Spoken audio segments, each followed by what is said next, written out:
नमस्कार, मैं हूं कुमार अनिल।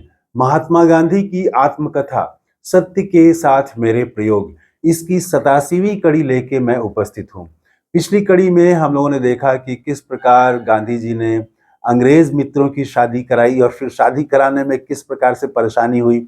आज हम देखेंगे, बात करेंगे कि क्या हमारे घर के बच्चे घर में मेहनत वाला काम करते हैं, घर का पोछा लगाते हैं, क्या घर में जो लैट्रिन रूम है उसकी सफाई करते हैं, क्या वो कोई घर में बीमार हो गया तो उसकी सेवा करते हैं। तो गांधी जी ने अपने बच्चों की कैसे परवरिश की, कैसे देखभाल की, ये हम चर्चा करेंगे और उससे हम तुलना कर सकते हैं आज के अपने बच्चों के साथ में, या आज के माता पिता से हम तुलना कर सकते हैं। तो गांधी जी लिखते हैं कि डरबन में जो उन्होंने घर बनाया था, तो उसमें तो काफी खर्च किया था उन्होंने। हालांकि सादगी की तरफ उनका रुख था। सादगी के प्रति तो वो जब विलायत में पढ़ रहे थे तभी से था, और स्कूली जीवन से ही था सादगी, ईमानदारी।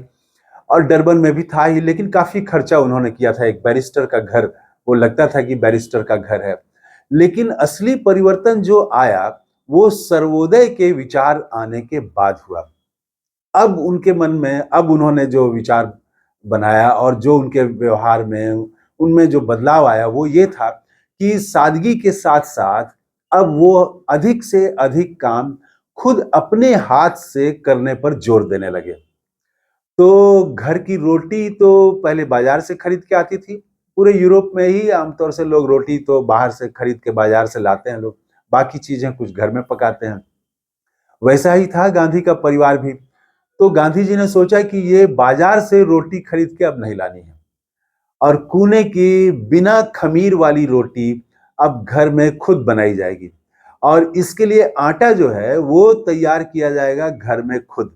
और उन्होंने एक आटा चक्की खरीद ली, हाथ से चलने वाली चक्की। और उसके पार्ट जो थे वो बहुत भारी थे, तो एक आदमी को चलाने में परेशानी होती, लेकिन दो आदमी मिलके बहुत आसानी से उसको चला सकता था और वो अनाज पीस सकता था उसमें। तो अब रोटी के लिए आटा जो है वो घर में ही तैयार होने लगा। और इस काम में गांधी जी के साथ अंग्रेज, वो पोलाक जो पत्रकार थे जिन्होंने नौकरी छोड़ दी थी और गांधी जी के साथ आ गए थे, और उन्होंने ही रस्किन वाली किताब दी थी, तो वो भी सर्वोदय के विचार से प्रेरित थे। तो दोनों मिलके वो आटा तैयार करते थे, चक्की चलाते थे, और बच्चे भी खूब इसमें हंसते हंसते शामिल होते थे।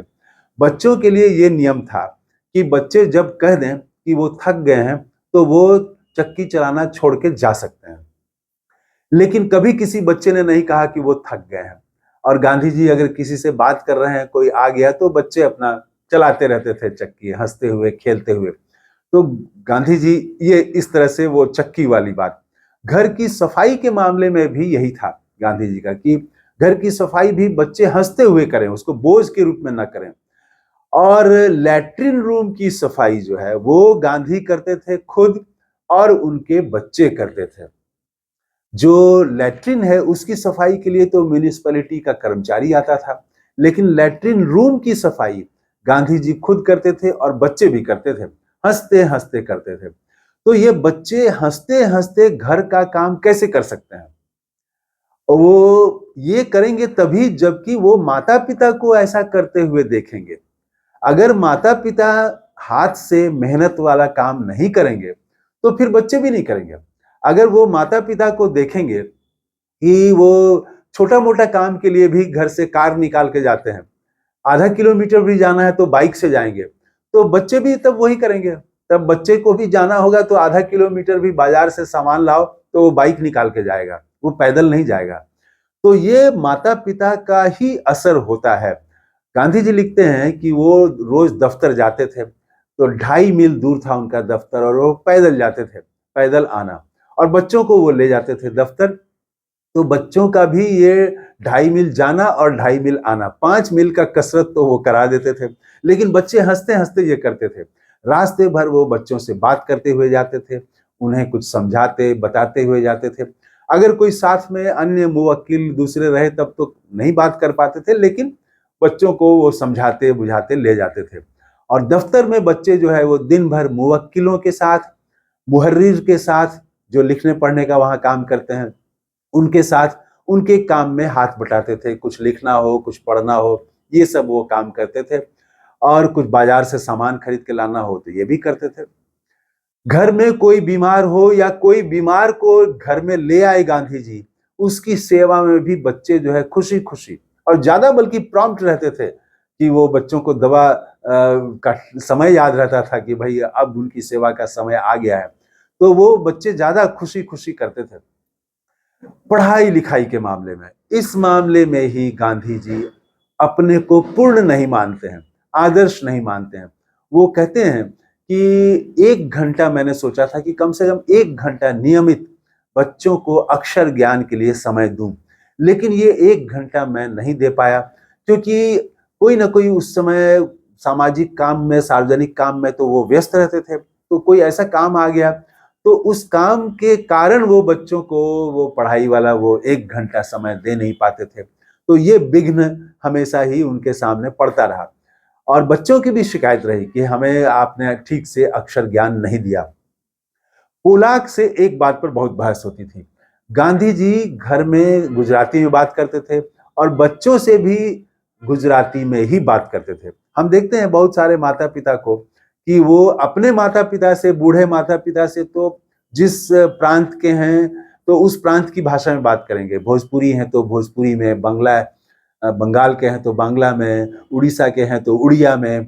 लेकिन अगर वो बच्चों के साथ बात करना हो तो अंग्रेजी में बात करेंगे। तो गांधी जी इसके विरोधी थे।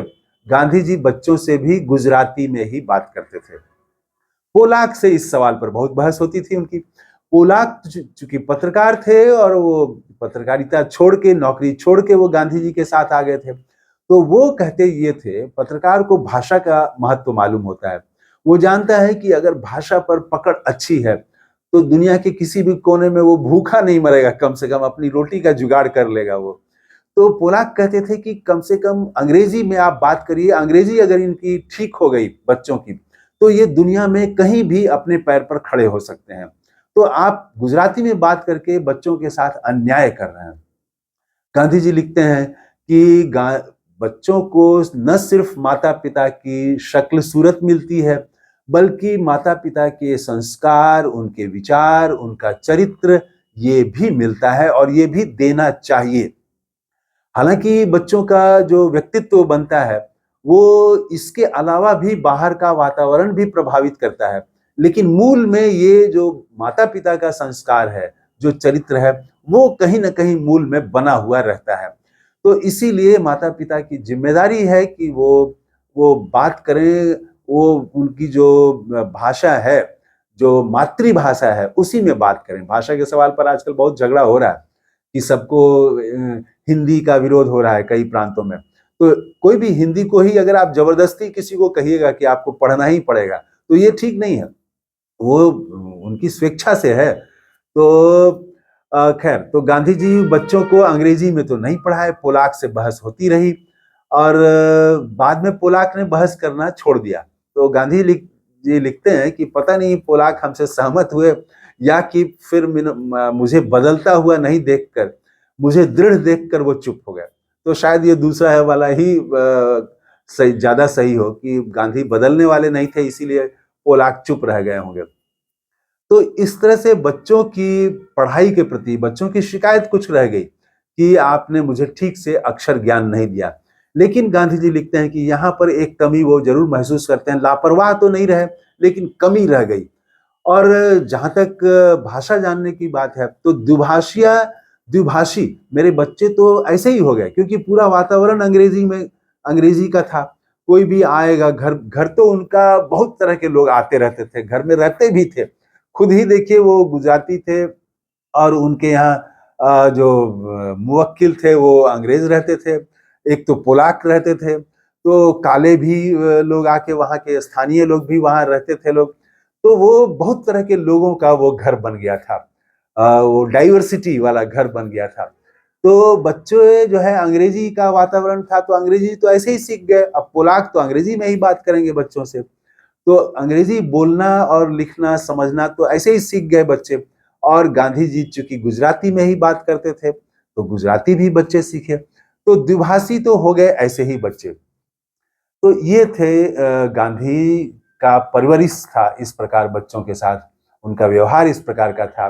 अब हम तुलना कर सकते हैं, आप सही सभी चीज गांधी की माने या न माने वो अलग बात है, लेकिन अब ये तो कई चीजें तो माननी ही चाहिए, जैसे कि बहुत सारे माता पिता जो है वो बच्चों को अंग्रेजी स्कूल में डालते हैं, तो ठीक है, लेकिन घर में भी वो अंग्रेजी में ही बात करेंगे अपने बच्चों से। ये कहाँ से उचित है, ये तो समझ में नहीं आता है। तो ऐसा नहीं करना चाहिए। और घर के काम के प्रति हम देखते हैं माता पिता को कि मेहनत वाला काम वो खुद तो कर लेंगे, लेकिन अगर बच्चे काम करने लगे देखा देखी तो बच्चों को रोकेंगे कि तुम छोड़ दो, हम कर देंगे।